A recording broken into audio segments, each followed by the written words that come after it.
திருப்படல்கள் 34 1-2 மற்றும் 9-15 முடிய. ஆண்டவரை நான் எக்காலமும் போற்றுவேன். அவரது புகழ் எப்பொழுதும் என் நாவில் ஒலிக்கும். நான் ஆண்டவரை பற்றி பெருமையாக பேசுவேன்.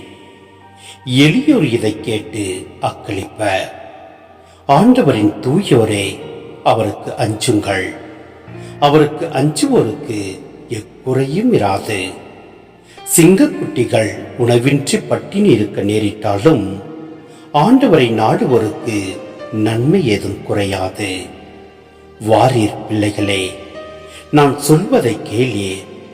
ஆண்டவருக்கு அஞ்சுவதை பற்றி உங்களுக்கு கற்பிப்பேன்.